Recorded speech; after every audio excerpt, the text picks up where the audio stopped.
हिमाचल प्रदेश और खासकर मंडी का ये सुप्रसिद्ध त्यौहार सैर साझा। आप सभी को सैर साझा की बहुत बहुत हार्दिक बधाई, शुभकामनाएं। जी हाँ, मैं आपको बता दूं कि आज जो है पूरे प्रदेश भर और खासकर मंडी जिला में ये सैर का त्यौहार जो पर्व है, जिसे सैर भी कहते हैं, बड़ी धूमधाम के साथ जो है मनाया जा रहा है। क्या है इस त्योहार की विशेषताएं, क्यों मनाया जाता है, कब मनाया जाता है, पूरी जानकारी आपको दूंगा। सैर के बाद जो है शुरू हो जाता है बरसात का अंत और सर्दियों की शुरुआत। इसके साथ साथ मैं आपको बता दूं, ठंडे इलाके में सर्दी की शुरुआत ये माना जाता है और सर्दियों की तैयारी जो है शुरू हो जाती है। लोग सर्दियों के लिए अनाज और लकड़ी जमा करके रखते हैं। सैर आते ही बहुत से त्योहारों का आगाज हो जाता है। सैर के बाद दिवाली तथा विभिन्न व्रत और त्योहार मनाए जाते हैं। जी हाँ, बरसात की समाप्ति, अन्न पूजा और पशुओं की खरीद फरोख्त, ये बहुत ही महत्वपूर्ण होता है। जिस तरह से आधुनिक दुनिया का जो है वो प्रचलन चला, मशीनी युग इसे कहा जाता है, लेकिन इससे पहले जो था, हम कहें तो जो बैलों को खरीदा जाता था हल जोतने के लिए, इसके साथ साथ घर में जो था दुधारू पशुओं को जो था खरीदा जाता था, तो ये बहुत ही शुभ समय जो था माना जाता था। हम आपको बता दें कि इस उत्सव को सैर का पर्व अनाज पूजक और बैलों की खरीद फरोख्त के लिए मशहूर है। कृषि से जुड़ा यह पर्व ग्रामीण क्षेत्रों में ही नहीं बल्कि शहरों में भी धूमधाम से मनाया जाता है। बरसात के मौसम के बाद खेतों में फसलों के पकने और सर्दियों के लिए चारे की व्यवस्था किसान और पशुपालक सैर के त्योहार के बाद ही करते हैं। हम आपको बता दें कि इससे पहले जो था किसानों को थोड़ा रेस्ट होता है और अब किसानों के लिए जो है वो काम भी बढ़ जाते हैं, क्योंकि अब विभिन्न फसलें जो हैं वो तैयार हो रही हैं, पकने के लिए अब शुरू हो जाएंगी, जिसमें घास कटाई से लेकर फसल कटाई तक जो है सब शामिल है। जो देवस्थल हैं, जो मंदिर हैं, उनके कपाट खुल जाते हैं। तो सैर का त्योहार बरसात की समाप्ति का भी सूचक माना जाता है। इस दिन भादों महीने का अंत होता है। भादों महीनों के दौरान देवी देवता डायनों से युद्ध लड़ने देवालय चले जाते हैं। वे सैर के दिन वापस अपने देवालयों में आ जाते हैं। इस दिन ग्रामीण क्षेत्रों के देवालयों में देवी देवता के गुर देख खेल के माध्यम से लोगों को देव डायन युद्ध का हाल बताते हैं और यह भी बताते हैं कि इसमें किस पक्ष की विजय हुई है। तो हम आपको बता दें कि इस वक्त जो है कई कई क्षेत्रों में जो है वो डायनों की जीत हुई है, लेकिन कहीं कहीं क्षेत्रों में जो है वो देवताओं की भी जीत हुई है और ऐसा माना गया है, ऐसा बताया गया है देवालयों के माध्यम से। वहीं बरसात के मौसम में किसी घर के प्राणी पर बुरी आत्माओं का साया पड़ा है। देवता का गुर इसके उपचार के बारे में भी बताता है। सैर के दिन नव दुल्हनें मायके से ससुराल लौट आती हैं। ऐसी मान्यता है कि भादों महीनों के दौरान विवाह से पहले साल सास का मुंह दुल्हन नहीं देखती है।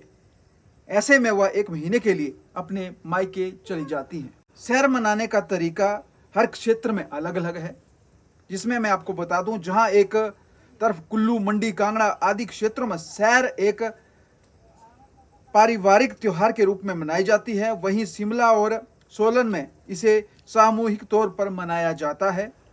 हर क्षेत्र में सैर मनाने के अलग अलग तरीके प्रकार हैं। शिमला और सोलन में सैर उत्सव, मैं आपको बता दूं, शिमला और सोलन में सामूहिक रूप से सैर मनाई जाती है। इस दिन जगह जगह मेले लगते हैं और लोग इनमें उत्साह में शामिल होते हैं। ढोल नगाड़े बजाए जाते हैं और अर्की में सांडों का युद्ध कराया जाता है। यह लगभग स्पेन, पुर्तगाल और लैटिन अमेरिका में होने वाले युद्धों की तरह ही होता है। लोग मेलों में बर्तन, कपड़े इत्यादि खरीदते हैं। लोग अपने आस पड़ोसियों और रिश्तेदारों को मिठाई के साथ साथ अखरोट भी बांटते हैं। घरों में अनेकों पकवान भी बनाते हैं। सोलन अर्की में सैर का जिला स्तरीय मेला होता है। इसके साथ कुल्लू और मंडी में सैर या सैर कैसे मनाई जाती है, तो मैं आपको बता दूं कि कुल्लू में सैर को सैरी साझा के रूप में मनाया जाता है। सहर के पिछली रात को चावल और मटन की दावत दी जाती है कहीं कहीं, लेकिन ये सभी जगह जो है वो लागू नहीं होता। इसके साथ साथ साफ सफाई करने के बाद नहा धोकर हलवा तैयार किया जाता है और सब में बांटा जाता है। यह त्योहार रिश्तेदारों से मिलने जुलने और उनके घर जाने का होता है। एक दूसरे को स्थानीय भाषा में जूब कहते हैं, देकर उत्साह की बधाई दी जाती है। लोग जो हैं वो एक दूसरे को जो है द्रव्य जिसे कहते हैं अखरोट के साथ बांटते हैं। ये इस तरह से मनाई जाती है। इस दिन देवता स्वर्ग से धरती पर आते हैं और ढोल नगाड़ों के साथ उनका स्वागत करते हैं। वैसे भी हिमाचल में हर गांव का अपना एक देवी देवता होता है, तो लोग इस दिन अपनी पूजा और स्वागत करते हैं देवी देवताओं का। और मंडी में भी सैर हर्षोल्लास के साथ मनाई जाती है। मंडी में इस दिन अखरोट खरीदे और बांटे जाते हैं। मंडी में सड़क किनारे जगह जगह पर आप अखरोट बेचने वाले या वालों को देख सकते हैं। सायर के त्योहार के दौरान अखरोट खोलने की परंपरा ग्रामीण क्षेत्रों में आज भी है। अखरोट के साथ खेला जाता है। गली चौराहे या फिर घर के आंगन के कोने में खेल को खेला जाता है। इसमें खिलाड़ी जमीन पर बिखरे अखरोटों को दूर से निशाना लगाते हैं।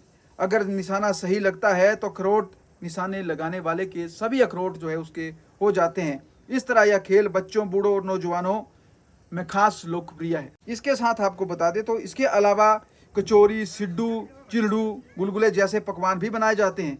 बड़े बुजुर्गों का आशीर्वाद लेने की परंपरा है। इसे स्थानीय बोली में द्रुप देना कहा जाता है। इसलिए द्रुप देने वाला व्यक्ति अपने हाथों में 5 या 7 अखरोट और द्रुप लेता है, जिसे बड़े बुजुर्गों के हाथ में देकर उनके पांव छूता है। वहीं बड़े बुजुर्ग भी द्रुप अपने कान में लगाकर आशीर्वाद देते हैं। अगर कोई शायर के पर्व पर बड़े बुजुर्ग को द्रुप न दे तो इसका बुरा माना जाता है। यहाँ तक कि छोटे मोटे मनमुटाव भी द्रुप देने से मिट जाते हैं। सैर और लोहड़ी को सगी बहनें भी माना जाता है। हिमाचल की कथाओं के अनुसार लोहड़ी और सैर 2 सगी बहनें थी और सैर की शादी गरीब घर में हुई, इसीलिए उसे सितंबर महीने में मनाते हैं। और उसके पकवान स्वादिष्ट तो होते हैं लेकिन अधिक महंगे नहीं होते। जबकि लोहड़ी की शादी अमीर घर में हुई थी, इसीलिए शायद देसी घी, चिवड़ा, मूंगफली, खिचड़ी आदि के कई मिठाइयों के साथ इस त्योहार को खूब धूमधाम से मनाया जाता है, जिसकी शुरुआत 1 महीने पहले की लुकड़ियों के साथ हो जाती है। कांगड़ा, हमीरपुर और बिलासपुर, हम आपको बता दें कांगड़ा, हमीरपुर और बिलासपुर में भी सैर मनाने का अलग प्रचलन है। सैर की पूजा के लिए 1 दिन पहले से ही तैयारियां शुरू हो जाती हैं और पूजा की थाली रात को ही सजा दी जाती है। हर सीजन की फसलों का अंश थाली में जो है वो सजाया जाता है। इसके लिए गेहूं को थाली में फैला दिया जाता है और उसके ऊपर मक्का, धान की बालियां, खीरा, अमरूद, गलगल आदि जो ऋतु फल होते हैं वो रखे जाते हैं। हर फल के साथ उसके पत्ते भी पूजा में रखना शुभ माना जाता है। पहले समय में सैर वाले दिन गांव का नाई सुबह होने से पहले ही हर घर में सैरी माता की मूर्ति के साथ जाता था। लोग उसे अनाज, पैसा और सुहागी चढ़ाव के रूप में देते थे। हालांकि अब त्योहारों और उत्सवों को उस रूप में नहीं मनाया जाता जिस तरह से पुराने लोग मनाते थे, परंतु फिर भी गांव में अभी भी लोगों ने बहुत हद तक परंपराओं को संजोकर रखा हुआ है।